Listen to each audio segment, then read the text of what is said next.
What's going on, everybody? My name is Nick. My name is Dave. And this is the Deep Dive, and we are at the beginning of June. Summer is here. We are definitely in the middle of summer now at this point. Not the middle. Well, the beginning. We are into summer this point. Yes, summer will be with us for months. I just got back from vacation. I'm still catching up, trying to get back in the swing of things here a little bit. But we had a special Sunday this past Sunday, kind of a bittersweet celebration, but also sad to see Sarah Roberts, our youth leader, has decided to take another job, which we're proud of her for, but also we're sad for us. Yes. And she had the opportunity to preach, and unfortunately we couldn't get a podcast with her, but we're going to kind of run through what she talked about. Well, she made some great points, and so this is a little bit different for us, but we're kind of both coming at it. We'll talk about what she talked about. There you go. And some other things as well. And some other things. Okay, let's get going. Let's do it.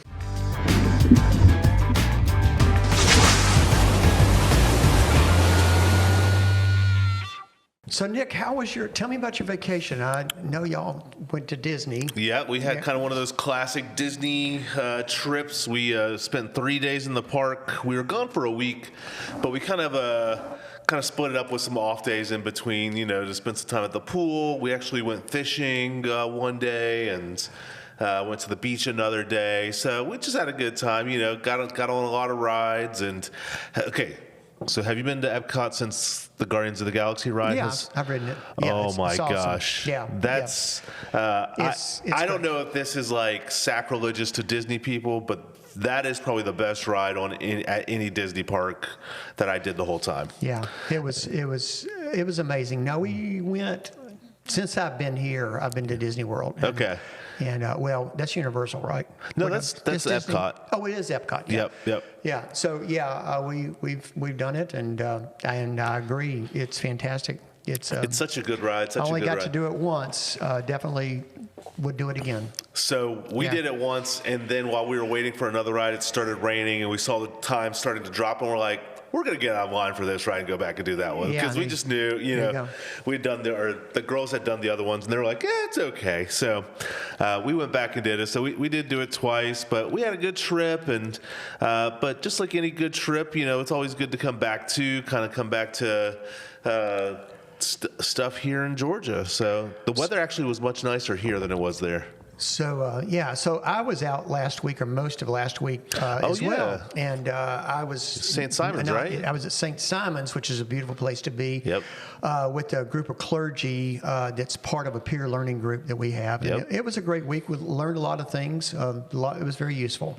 Now, is that something that, as a pastor, they encourage you guys to get into, or is that something you kind of sought out on your own? I know. We're encouraged. Yeah, oh, cool. We're encouraged to do it. This is the second time I've done it. Okay. I did it with another program because I think you can only do it once. Okay. And so now here towards the end of all of our ministries, all of us are probably in our last 5 to 7 years of ministry, are kind of looking at the next chapter and some things about that, finishing well and all that stuff. So it was a lovely time, time. So glad to hear that. It's always good to have those spaces where it's kind of iron sharpening iron, coming together and it was pouring into each other a bit. Supporting one another and that sort of thing. So, yeah, it was excellent.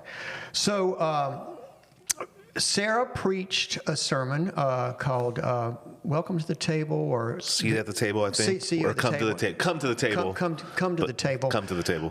Which she sort of used that metaphor of table language, which we do a lot. And it was actually communion. Yeah, it was a real good segue. But I loved it. I mean, it was really very about being inclusive and all of that stuff. And so actually I got down and made some notes of 3 major points that she made. One of them being creating safe spaces of belonging. And, that's something that we need to think about. We've talked a lot about hospitality around here in the last year or so. It's been kind of made that as a theme. And so there's so much you can create, but I think to really create a safe space for people, you kind of have to change the heart and the directive of the people that are there. Are we going to be an open place? It's going to be safe for people to come into. So I agree, and I think there's a space where we have to really be more intentional about that relationship side of it to bring those people into the safe space. Because I think, as somebody who's been on church staff for a long time, and I know you have as well, I think sometimes we get very caught up in the programmatic side of it. Yeah. Of like, if we just do this, it'll fix this. But sometimes we don't take into account as much as we need to about really just being in authentic relationship with people, yeah. and helping that become the caveat to creating these safe spaces, Yeah. and I think that's something, as I kind of reflect on what I saw Sarah do in youth ministry, is something she was very good at. I think she even admitted on stage that she felt kind of underprepared to be a youth leader, but she knew how to create community spaces. Yeah. And which was fascinating to me, because I never saw her in that lane as somebody who was weak at that. I always felt like she was pretty strong even as a youth leader. But I think where she had a gifting was really sitting down with people and finding their intention in their heart and just building that relationship, whether it was around a table at a Waffle House, which I think she brought up, or wherever, and I think that's something we can learn from. Yeah, I think if you're hearing some buzzing from outside, our landscapers are here and are blowing off right outside our door. So yeah, it's all good. It won't be too loud. But yeah, I think Sarah's little struggle with, that is something that a lot of people coming into, whether it's a volunteer position or a staff role, thinking like, I don't know the Bible well enough, and so but I think what she had and brought to the table was a humility around that, and then an openness to create a space for youth to come and be heard and listened to and share with one another. That I think was very important. Yeah, and I think it branches even outside of youth for us, especially here at church. And I think a lot of it's built around just giving people time and giving people that energy that we can to help them feel connected and a part of it. I know in her sermon she really sought that way of like helping people to find that space of belonging, but also encourage the people to get connected. Like there's a piece that you can do to help create that safe space, but then there's the piece that they need to do to jump in as well, to be a part of that. So I saw this video on Instagram or someplace in the last few days, and to me it's sort of defined for me as a metaphor how it is sometimes when we are trying to create those spaces. And this may sound like a weird example, but it spoke to me. And it was a little kitten that had been rescued from somewhere, and they were trying to integrate it, and it had been, I don't know what tribulations this little kitten had experienced, but it was pretty hostile to people, and it was like hissing and that. So they had it like this little container. And this mother cat came in, and the little cat would keep trying to claw at her and scratch at her, and she kept coming back time and time again until finally that little kitten, just kind of gave in and realized that she was safe and sort of snuggled up to this mother cat that was going to kind of take her under her wings. And I think sometimes I see that when we're trying to make safe spaces for people who have been hurt by life in general, or have been hurt by the church or whatever, that sometimes because they may react and sort of like, getting their claws up kind of things, is like, will we stay with them? And does that make sense? It does. And help them, acclimate into and realize this truly is a safe place for them to be. Yeah, I think sometimes it takes a while for people to let a guard down. I think, as you're kind of saying, is like sometimes there's that space where you just have to let them acclimate in their own way, and just continuously say like, hey, I'm not forcing anything, but I'm here when you need it, or I'm here when you're ready. I do think there's a part of us that needs to recognize is if we're going to be an open for everyone, that there are going to be people that are going to come in not trusting us, and with all their hurts and their claws are kind of out. Yeah. And so that doesn't feel good to us. And so sometimes we can say, well, we kind of, whether we say it out loud or not, we kind of do things that reject them. Right. And just like we don't want to put up with whatever baggage, wounds they're carrying. Yeah. But that's part of, I think, being the church is to, to listen and to, hear and make them feel welcome. Yeah. Well, I kind of want to go back a little bit to Sarah feeling inadequate and wondering how much of that do you think maybe even people in our own church feel as well? Maybe that's why they're not getting connected. And if that's the case, what would you say to them? Like, does this make sense what I'm asking? Yeah, 100%. Yeah, I think, first of all,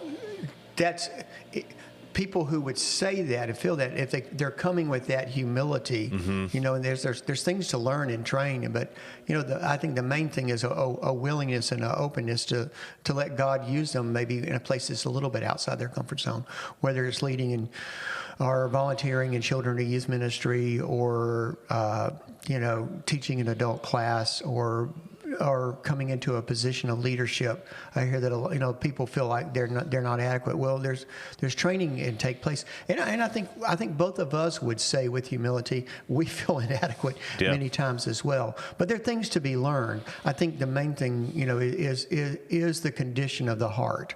Are we willing to learn, and are we willing to serve? Yeah. And kind of let God take care of the rest. Yeah, and I think that's the key part is like. I think I've had to learn through my Christian walk at times that I just need to say I am available and trust that God is going to use me how He needs to use me in those spaces. I hear what Sarah was saying yesterday in terms of like she didn't feel adequate enough to do the preaching and all that stuff. Well, she's very good at it. But she is good at it. Yeah. And I think some of that has been built up within the confidence she's gotten through just doing it. You know what I mean? And I think sometimes it just takes us saying we're willing and we will just do it. Yeah. So I think a second point that she made that I think you've sort of alluded to with this is accepting the invitation to belong. It can be out there and encouraging people that maybe are just watching online, or those who are just coming to the Sunday service, to take that invitation is there. And so there's a personal responsibility on that person as well to take those steps. There's certainly for those of us who are kind of already ingrained in the furniture around here to welcome and make spaces for them. Yeah. But there's also takes that step of faith from the person who has been being invited in. Yeah.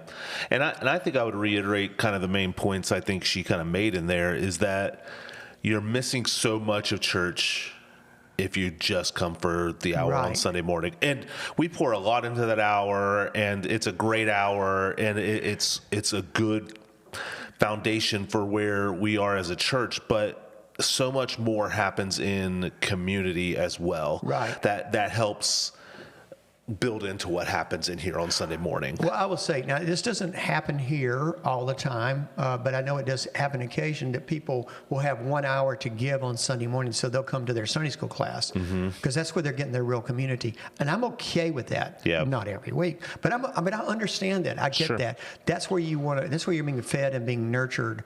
And finding community. Yeah. And so, that's understandable. That does happen, but and I'm thankful for it. I'm thankful that they feel like they have that space. Yeah. And there's another space I think it's worth reiterating too is I think she mentioned the sayings like, hey, if there's not something directly happening that you feel connected to, but you see a need for, to help be a part of making that happen. You know, I think I can speak for you, and I know certainly for myself is we're always willing to create space for new groups, new ministry, as much as possible. I hope so. Yeah. I hope so. And I when she was making that point, I was wondering what are the things, do we put up any roadblocks that make it difficult for people that feel called to a certain ministry? Or, I had somebody on Sunday talk to me about starting another Sunday school class. Cool. And so,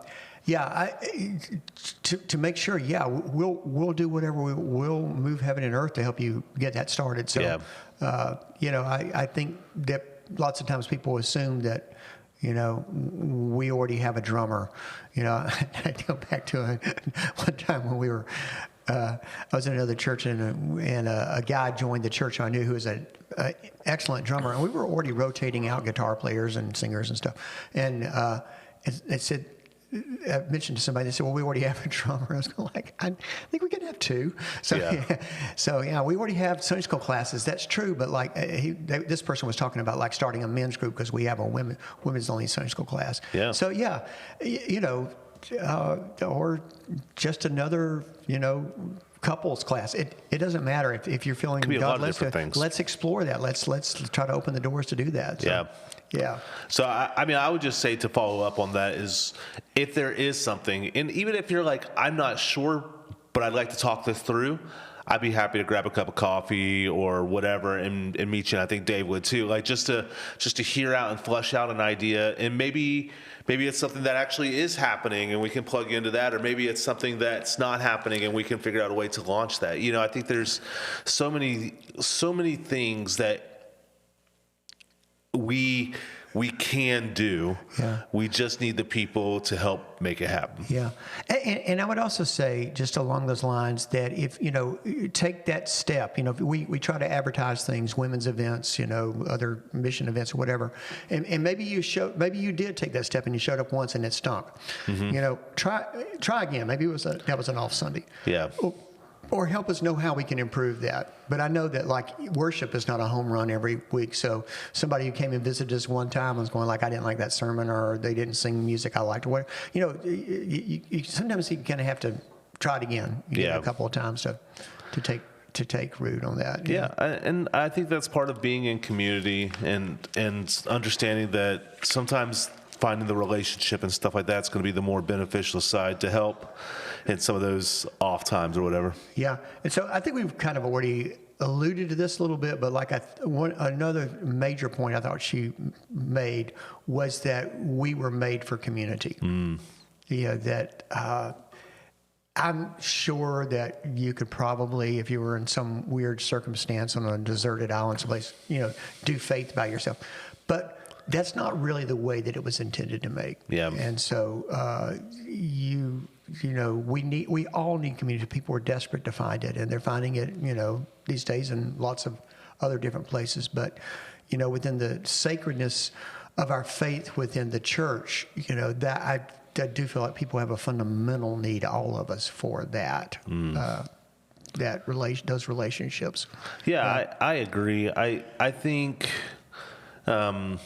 we sometimes struggle to maintain our community because of all the other things that we say and do. But the most important part about being in community is giving it time. And I think coming to church, giving it time, giving it energy, and giving it space is so valuable. And I think it just enhances any church community and building. When the people you're walking into the room with and stuff like that, when you've done ministry together, there's just a bonding that happens. And the youth are actually about to go on a mission trip, and I always have said in my youth ministry, when I did youth ministry, is that like that mission trip is almost more valuable than the rest of the 51 weeks of youth group. Yeah. Because of like you're truly bonding. You don't have the outside things, and you're working side by side together on something, and it just kind of creates that like kindred spirit together. Yeah, I think you could do that with any kind of act of service within the church when we do that, because it kind of checks off these things that we are, because community is being formed on those weeks. Yep. Most of the time it's away from the church, and so you have like in some ways sort of set yourself apart for something. Yeah. But it's also the serving that goes on, and making a difference and doing good and reflecting upon that. Yeah. That's important, and you can see, I think, lives changed and transformed on those trips more than a month of Sundays. Sure. You really see the growth that happens in that time. So you guys are doing that. So I guess maybe we should mention that your role is going to be changing somewhat here is you are stepping into the shoes that Sarah has left. Yeah. Jim Kleiman on the way out of church yesterday goes, "You got tough shoes to fill, my man." I was like, "You're not wrong." But you've done it before. Done it before. Yeah, done it before. So it should be good. And I'm grateful to you for willing to do that, because I think it's going to make a better or more seamless transition for those youth. Yeah, because Sarah had done such a great job of building them up to a good point. And with my girls having been in the program, I've kind of been around the program, done confirmation. So I know, I think just about every one of those kids in there already pretty well. Yeah. And that was really my heart with it, is help make sure that what has been built in there can help. If I can help keep it together and propel it forward. So your girls are good with you leading it, Yeah, we had that conversation, and they were both excited about that opportunity. That'll be precious time. Yeah, that really will be. I'm excited. I'm excited for that. Again, I'm sad Sarah had to leave to create that space, but I think it'll be good. I think it'll be a good move going forward. Yeah, we are going to miss Sarah in so many ways. It's just a part of the community of staff, because she brought a whimsical spirit that is hard to find. Yeah. And so I will miss that about her, but I am thankful and wish her all the best with her new job, which she started today. Yep. Working, and her passion really was with foster kids. Yeah. And has always been a part of that, and it might create some. We have talked through some foster care stuff already this year. Maybe that opens some more doors for us to have an impact in that community at some level, in some way. So who knows? Our ministry is not necessarily done. It's just different. Sure. That'll happen. But anyway, so we've kind of wrapped up with Sarah's sermon here, and you kind of did a teaser for what we're doing over the summer. I think you mentioned a little bit at the last podcast as well, but flesh it out a little more. Yeah, maybe. I'm excited about this summer message series, which will begin this Sunday, which is Pentecost Sunday, by the way, which I think it's a good good Sunday to start on, birthday of the church, because we're going to be looking this summer all the way up to the back to school Sunday that we have, but on the Apostles' Creed, which is something that we say every week. Yep. But where did it come from? Why do we say it? What is it meant? And so this first week we'll be looking at a lot of the history of where it came from, and how it came to be what it is, and then we'll be taking it phrase by phrase. There are actually 12 phrases, but we're combining some of them throughout the summer. And I'm excited about. I've been working on it this week because next week's a busy week. VBS is coming, and you have annual conference. Yeah, at the end of the week. But so I've got to get. I'm trying to get two together this week. I've got them all kind of sketched out, but I'm going to try to put some meat on those bones. Put some meat on the bones this week. So I'm excited about preaching it. I think there's some good stuff. I hope the first week is not too dry, because there's a lot of history stuff. But I'll try to make it fun. Yeah. History is always good. Always good. It's good to have some context to build off of, for sure. Yeah, that's right. We need to know where it came from and kind of, look at that. So it'll be good. And, so summer is here, and it's going to be a busy summer as always. Busier for you now that you're in a new role. I know. Yeah. My June at least just got more slammed, but that's okay. Yeah. It'll be good. Good to be in ministry. So, on the podcast, you might expect that we've had a couple of guests the last month or so. So you might look for a few more of that, as Nick and I might not be in the same place at the same time. Just how it goes. Some of the weeks this summer. So, but anyway, it's been fun today, and Sarah gave us a good outline to do the podcast. I don't know if this has been helpful. If you haven't watched her sermon, I'd encourage you to, go online on Facebook or YouTube or our church without and take a look. If nothing else, I think it was a really good kind of charge forward from her. Without this is something that's important for the church to remember. And I agree. I think being in community is really the main aspect of what we're doing here. Yeah, so absolutely. guys, we thank you guys so much for watching. If there's anything that you'd like to add to the conversation we've just had, if there's any last things you would like to say to Sarah or whatever, drop them in the comment section below on the Facebook, the YouTube, anything like that. And without further ado, Dave, you got anything here? Nope. All right. Well, we'll catch you guys next time. God bless you guys. Take Bye-bye. care. All right. Done.